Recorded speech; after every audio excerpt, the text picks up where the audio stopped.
Welcome back to the Steam Deck Masterclass. One of the Steam Deck's most compelling features is something called Steam Input. It's mostly used for remapping, but there's so much more to it than just that. How deep does the Steam Input rabbit hole truly go?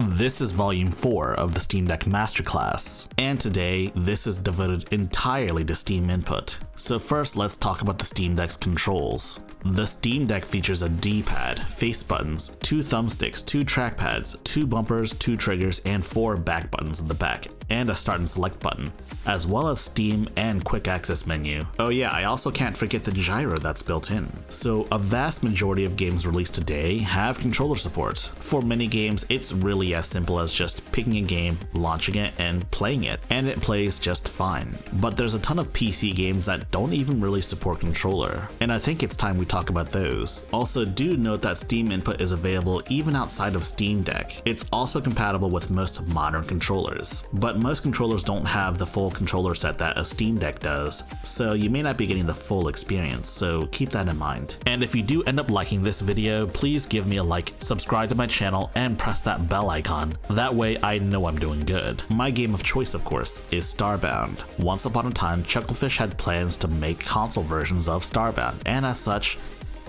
probably controller support as well, but that never happened. As such, the game has no official controller support. It's also compounded by the fact that the game has just a ton of controls, potentially even more if you get mods. But yes, everything featured in this video can be used for basically any game, even any game that has official controller support. You can access Steam Input one of 2 ways. First, you can access it in-game by pressing the Steam button and then going over to controller settings. Or you can access it through the game's page. Just press that controller icon right next to the setting icon. Now you're in Steam Input, and there's a lot you can do in here. Perhaps maybe a little too much. That's why this video exists. So yes, you can tell I've set controls for this game as well, and I went a little crazy with the controls. You'll get there one day. You have options to view your layout, edit your layout, settings, and some settings you can change right there. You have access to any existing controls you may have saved in the past, as well as some templates. You can also access community configurations. These are controller configurations made by players like you, or even developers of said game. They can be very useful, but they require learning someone else's control configuration, and they may not be perfect for you. They can thankfully be modified to your taste, but I'm going to teach you how to create your own custom control configurations from scratch. The only thing you need is understanding of your game's controls. So there's a lot when it comes to Steam Input. So we're going to break this video down into 3 different categories. First, we're going to talk about the basics. We're going to talk about each control and what they can do at a basic level. Second, we'll go over more specific settings for all control types. And third, we'll go crazy with the controls. We'll talk about some of the more niche controller settings. If you made it this far in the Steam Deck Masterclass, then you probably know how these buttons should work in a typical setting. I should also mention that Steam Input is not exclusive to the Steam Deck, nor is it exclusive to Linux. If you have Steam installed on your Windows device, then you have access to Steam Input. Though for non-Steam games, you will need to add them to Steam and run the games through Steam, which is easy enough to do unless you're dealing with Game Pass games, in which you will need a separate program, but that's out of the scope of this video. Furthermore, Steam Input is also available for other PC handhelds such as the ROG Ally and Lenovo Legion Go, but usage on both devices are somewhat limited due to the fact that they have less control methods than the Steam Deck. But it's not to say that you can't use Steam Input. But do keep this in mind if you decide to use Steam Input outside of the Steam Deck. So in its most basic form, Steam Input can be used to remap buttons to other buttons. For example, this A button, you can remap to any gamepad, mouse, keyboard, numpad, or system button, and action sets if so desired. We'll get into action sets later. It's kind of a complicated affair.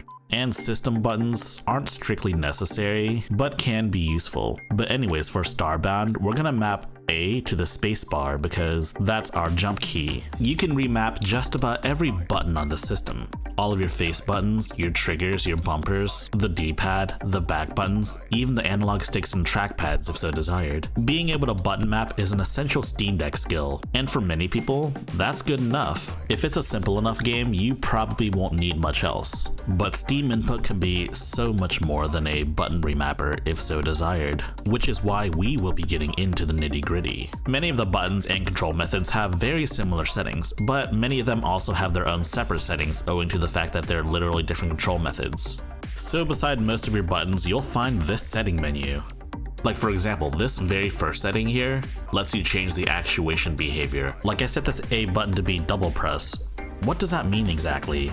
Well, I'll show you. This is a regular press. You press A and it jumps. Very easy to understand. This is a double press. You have to press A twice to jump.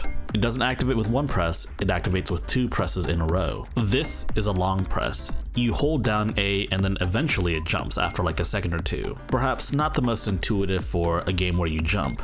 Start press actuates the action when you press the button, but only activates that command in a split second. Also in start press mode, it doesn't hold down the button or anything, so you can't jump higher in Starbound by holding the spacebar button, or in this case the A button. Release press is the opposite of this. See, when you release the button, but initially pressing it doesn't do anything and neither does holding the A button. There's also options for soft press and analog, but on face buttons, they don't do anything. Both soft press and analog are better served for your triggers, and having a command be set to button chord has that command activate only when you have the corresponding chord button pressed. The chord button can be any button but the Steam or quick access menu button. This can be useful, but I think there's a better way to go about it. More information on this later. You also have access to extra commands and subcommands. Extra commands are like extra buttons you can map onto the same button. For example, for the A button, I could map it to spacebar and I. You can also have this extra command actuate in a different method. Like for example, I can regular press A to jump, or I can double tap A to pull up my inventory. Admittedly not a very realistic example, but an example nonetheless. And then there are also subcommands. Subcommands are somewhat similar, except you can't change the actuation method. This essentially means that one controller button can press 2 different buttons at the same time. In this example, I set Y to both C and I at the same time. This opens both the crafting menu and inventory menu at the same time, useful for making a macro that presses multiple buttons at the same time. Subcommands are also useful for multi-key combinations, such as Alt and F4, or others at the same time. You can also rename individual commands. This is primarily for organizational use, you know, just in case you forget what each of your buttons do. And yes, if you have one of those subcommands or extra commands, you can name each individual command as well. So like for example here, my A button is no longer labeled as space key, it's now labeled as jump key, and I did this for just about every button I have available. This is the part where having a keyboard would be useful. And guess what, there's even more settings. Like for example this right here, hold to repeat turbo. It's exactly what it sounds like. You hold the button and it rapidly repeatedly sends the command. You can even change the rate at which it presses the button. Like see here, I'm holding the A button, but the game thinks I'm repeatedly pressing it, jumping until I let go. Next up is haptic intensity, but I don't worry about the unbuttons. Fire start delay introduces a delay before the command actuates. For example, I have it set to 100, which means I have to wait 1/10 of a second before my character jumps. I think this graphic I made right here is a bit of a good approximation. It's not perfect, I guess, but it's whatever. You see what's going on. Fire end delay is somewhat similar, but the opposite of fire start delay. Next up is cycle commands. When you enable this feature, you'll get a new command right under your basic command. So for example right here, I have a new command under A that I can define. So I'm going to define it as left mouse click. So what this does is whenever you press A, it cycles between spacebar and left mouse click, meaning every time I press A, it switches between slashing and jumping. Next up is toggle. When you have toggle enabled, when you press the button, it toggles between holding the button and not holding the button. Holding the jump button doesn't actually do anything in this game, aside from, you know, being able to drop down multiple platforms, that is. And of course, interruptible means you can interrupt the command at any time. And do keep in mind these are all settings based on one button. Every single button or command has access to all of these different options. Yes, I only showcase these features on the A button, but you can do this on the B, X, Y buttons, start and select, the bumpers, the triggers, the thumbstick clicks, trackpad clicks. The possibilities are quite endless. So now we get to talk about the specifics. That's right. Different settings made for different control options. So let's start with the face buttons. You can actually change the face buttons to act as a different mode of control. But if I had to be honest with you, it doesn't make sense to have the face buttons act as anything else besides the typical button pad option. So it's best if you leave the face buttons the way they are. There's also some additional settings. For the button pad settings though, there aren't really too many, just haptic intensity.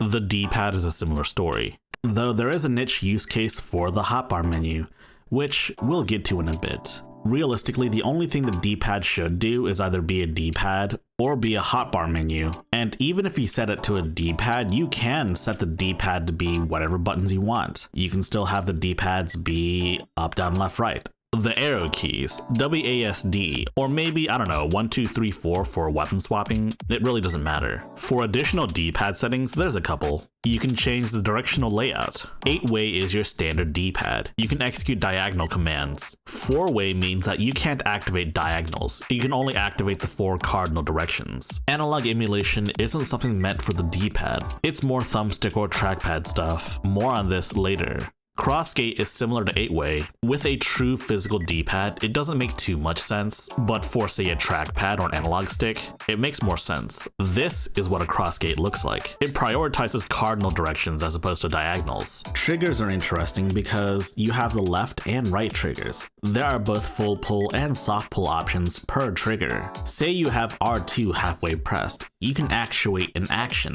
Whereas with a full pull of the trigger, the action won't happen unless you bottom out the trigger. And if you mash the trigger fast enough, you can bypass the soft pull command entirely. An obvious use case would be to set aim down sights to soft pull, and then set fire to full pull. That way you can pull your trigger down slowly to aim, and then fire by just pressing the rest of the trigger. Or if you just want to hip fire, just press it down rapidly. Though this control style may take a while to adapt to. This option existed back when the Steam controller was being sold. That controller had dual stage triggers, which this made more sense for, but unfortunately, the Steam Deck doesn't have dual stage triggers, so this control style is kind of awkward, so maybe just aim down sights normally. And you guessed it, there's additional settings for triggers. The first setting here is the threshold trigger style. What do these trigger styles do? Well, it's pretty self-explanatory if you read them. They all modify how quickly you can activate the full pull without activating the soft pull first. But if you're not messing with soft pulls or full pulls, then hair trigger is good enough for you. The trigger threshold point modifies when the soft pull command is sent to the game. Move it more to the left and you can have a lighter press to actuate commands. Trigger response curve relates to analog trigger functionality. It changes how the input for analog movement is sent to the game. This isn't really something I mess with though. All of these next options are related to analog trigger functionality. If you're playing a game that has true controller support, then by default these would be enabled. But the only games these days that take full advantage of an analog trigger are racing games, allowing you to change the analog range of the trigger, which is kind of nuts. Things start to get interesting with the joysticks. You can have the joysticks act as a joystick, or a mouse, or something called a flick stick, scroll wheel, mouse region, and a wide variety of different virtual menus. You know, we will have to make a separate section about virtual menus because they're pretty big. In a game like Starbound, where there's no official controller support, the left joystick would act as a directional pad controlling WASD. Joystick mouse is exactly what it sounds like. It's the joystick acting like a mouse. Scroll wheel lets you rotate the stick clockwise and counterclockwise to get an action. This makes more sense on the trackpad. And of course, flick stick and mouse region are advanced enough that they also require their own section that I'll explain later. And yes, joysticks have their own options too. A lot of them too, depending on your control style. The thumbsticks also have a unique feature that not a lot of people talk about. That's right, this touch command. That's right, these thumbsticks are touch capacitive. Essentially, when you're touching the top flat part of the thumbstick, it actuates a command. Generally speaking, most people use this to activate the gyro, but it can be set to basically any command, though it may not be preferable given how easy it is to touch the, touch portion of the stick. Now, if you were to say use your joystick as a standard joystick, then you have a couple of different options.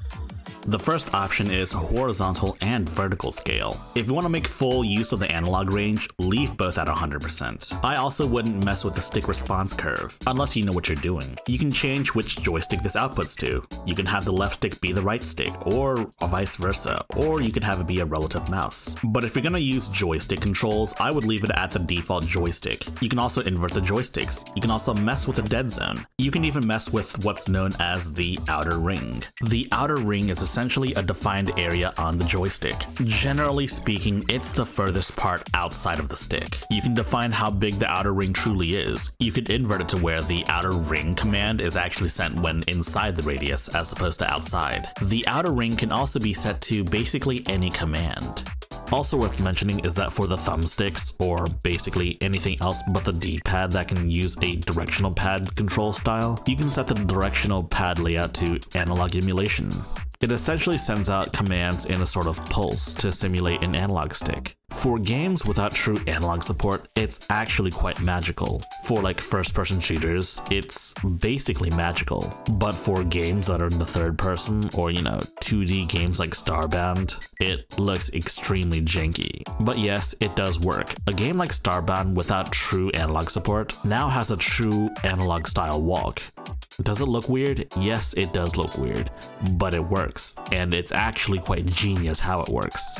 And of course, gyro can be used to actuate multiple different actions, but the most popular use case for gyro is controlling the right stick or mouse, enabling a style of gyro aiming. There are also a ton of gyro options, allowing you to change how the gyro feels, the sensitivity, and also when the gyro actually actuates. Most of these are pretty well explained, so I don't feel like I have to explain them, but if you want me to explain it, I guess I can make a separate video about it. It's absolutely the key to playing games with flickstick, which again, we'll get into later. But I feel like we're missing something. Oh yeah, that's right, the trackpads. Valve has put in a tremendous amount of work making trackpads actually viable for games. Yes, I know the PS4 and PS5 have trackpads on their controllers, but when's the last time you've ever used those to aim? So the trackpad is primarily used for mousing functionality. Thanks to the Steam Deck having trackpads, you don't really need a mouse. But the trackpads can also be basically anything. It could be a mouse, but it could also be a D-pad, a joystick, button pads, and a plethora of different types of menus. And even as a mouse, there's a plethora of different options that you can set. You can have it be a typical trackpad, or you could have it be a trackball. You can even kind of flick it as a sort of trackball as well. There's also an option for trigger dampening, essentially reducing the sensitivity of the trackpad when you're pressing a trigger. Good for keeping steady aim when firing. I feel like there's a lot that I've glossed over, and that's absolutely true. There's just so much to cover that I don't think I could realistically cover it in one single video. But I feel like I've covered most of the important aspects. Now it's time to talk about one of my favorite features, the virtual menus. When activated, these are virtual menus that you can use to actuate any number of commands. Like, let's look at this. This is a radial menu. This is a circular menu designed to select multiple different commands. You can select different attacks, different spells, or in my case, different items. This is a touch menu. This is kind of similar to a radial menu, but it's not circular. This makes more sense on the more square trackpads of the Steam Deck. And of course, this is the hotbar menu. This one's a bit more difficult to actuate, but essentially to activate it, you press down on the D-pad, you then press left or right to select your menu item, and then you press up to execute the command. Admittedly, the hotbar menu is not the fastest menu, but this is the menu that's most suited for D-pad usage. Setting these menus up can be very time-consuming. This depends on a number of different factors. First and foremost, how many commands do you actually want? And second, how nice do you want these commands to look? Because it's one thing to make a quick menu, but it's another thing to make a quick menu that looks nice as well. This footage was sped up by 300%. And as you can see here, I painstakingly take the time to rename all of these different commands. And honestly, this is just the tip of the iceberg. There are so many commands in Starbound, it's unreal. And this was me using a mouse and keyboard to do all of this. Imagine how much longer this would have taken if you just had a controller. But believe me, it's totally worth it. So in addition to actually creating the menus, you can change how the menus are actuated. You could have the menu actuate on click or release, or when you stop touching the device, or continuously as you're touching the device and moving through the menu. All of the virtual menus are the single best feature Steam Input has to offer. And this right here takes Steam Input far beyond just basic button mapping. You can also change how the menus actually show up. You can change the position or how big the menu actually is, or how opaque the menu is. There are specific options for the touch menu, such as adjusting the number of buttons a touch menu has, or the dead zones for the various buttons. Yes, you can also change the hotbar menu's behavior, such as if it disappears when you activate something, or if it recenters itself when activated once again. All of these virtual menus, whether it's a hotbar menu, radial menu, or touch menu, virtual menus as a whole is a major killer feature for Steam Input. Too many commands and not enough buttons? Virtual menus can solve that issue for you. It's the single biggest reason why I like Steam Input so much, so give them a try. Now let's talk mouse region. Mouse region essentially governs where your mouse goes in an entire region of the screen, which is kind of hard to explain. It's another way to move your mouse, but rather than just simply moving the mouse, it maps an area of your screen to your entire control method. Let's say, for example, our joystick. In the case of Starbound is a 2D game with full 360-degree aiming, with a mouse of course. Think of it as like a mode you can use for twin stick shooters. And when you move the stick, because the stick goes back to the center of the screen, your reticle always goes back to the center of the screen. There are options to change where this mouse region actually is, as well as how big the mouse region actually is, as well as the scale of the mouse region. The mouse region right now is perfectly circular, but you could change it to be more like an oval, or you could have the mouse region control one specific part of the screen. The main caveat here is that mouse region changes when you change the resolution of a display. Like for example, if you were to dock your Steam Deck and have a game run at a higher or lower resolution, then the mouse region gets all messed up. You will have to tweak the setting to get it perfectly aligned with your screen. So if you want to use mouse region, you'll have to make different configurations with different settings for different screen types. Honestly, kind of a bummer. Next up is gyro aiming. Gyro aiming is a critically underrated feature, mostly because most people that played FPSs on console never had gyro. But essentially, gyro is moving your Steam Deck around up, down, left, right to essentially aim. A lot of FPS players will tell you to just use a mouse, but if you really think about it, this is far more intuitive. But it can take a bit to unlearn about 20 years of FPS gaming experience. Future kids will grow up with games like Fortnite that have gyro built in, and they're gonna be better aimers than you ever were. That's just the unfortunate truth. But you can claw back at the younger generation by learning their tools of the trade. Flickstick, however, takes it to a whole nother level. First and foremost, you need gyro for Flickstick to actually work. Flickstick, however, introduces a brand new way to aim in FPSs.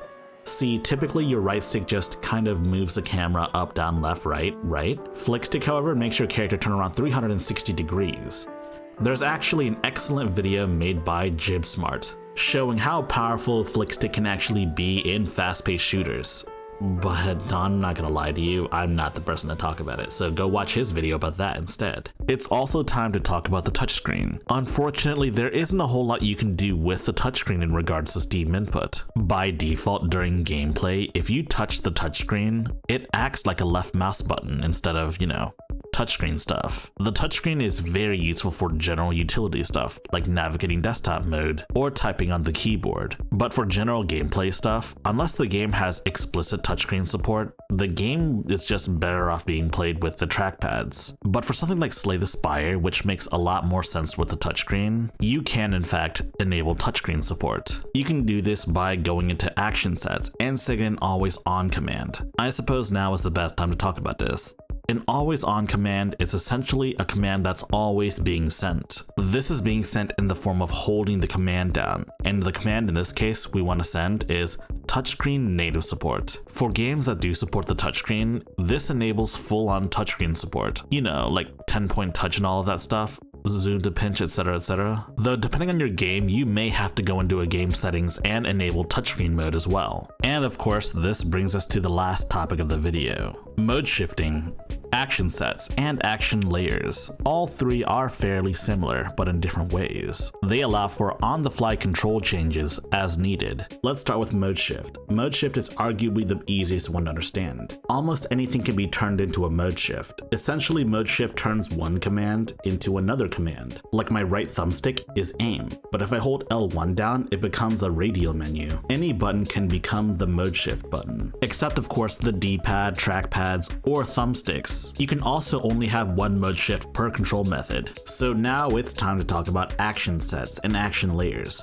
Action sets are essentially a different control set. Maybe you have different hotkeys for different characters, who knows? By default, everything is on a quote-unquote default action set. To swap action sets in-game, you will need to define a button for action set changing on both your default and new action set. But I've had to be honest with you, I don't play too many games that make full use of entire action sets. I usually refer to action layers if needed. I think these are technically called action set layers, but we're just gonna call them action layers. Essentially, action layers are layered over top of their action set of choice. By default, they inherit all of the controls of the default action set, except for the controls you end up changing yourself. You could say it's kind of similar to mode shifting, but it's more complex and as a result more powerful. Currently, there's 3 separate controls for action set layers. If one button is set to add action set layer, then pressing that button automatically applies that action set layer permanently. Setting a button to remove action set layer means that if you press that button, then the action layer no longer applies. It's gone. Having both add and remove functions to your controller means you can turn it into a sort of pseudo toggle. One button to activate and one button to remove. There's also hold action set layer. What this means is you can essentially hold this button and the action set layer applies for as long as it's held. Of course, once you remove it, the action set layer no longer applies. This can lead to some interesting combinations. For example, when I click my right stick in, it goes from mouse region to joystick mouse, meaning I can change the mousing mode at will. Action set layers also enables a really cool interaction with radial menus. You can create what are known as nested menus, menus within menus, and the truth is it's not too difficult to set up. Step 1, create a new action layer. Step 2, have multiple virtual menus, at least 2. Step 3, each virtual menu must have a button that goes back and forth between action layers. One menu should have add action set layer, and the other should have remove action set layer. Next, change controls in the new action set layer. In this case, I want my left trackpad to control the other menu, and you've got it. If you've been watching the entire video, then you've got it down. Out of context, it may be kind of complex, but since you watched this entire video, and I know you watched this entire video, this should be fairly easy to understand. That said, Steam Input is capable of far, far more, but I think this video is extremely long as is. I think if there's any more advanced tips and tricks, I should save those for a future video. And finally, we have to address the elephant in the room, that is, games with quote-unquote full Steam Input support. What are those exactly? Well, these games have exclusive settings that no other games do. Like, let's look at Half-Life 2. Half-Life 2 has Steam Input support. One of the main benefits to a game having native Steam Input support is the fact that they have different action sets that automatically switch depending on what you're doing in the game. Normally, you have to switch action sets manually, but in the case of Half-Life 2, the game automatically switches depending on if you're in a menu, you're on foot, or you're in a vehicle, which is extremely useful. Furthermore, when changing your controls, let's say for example you want to change the A button.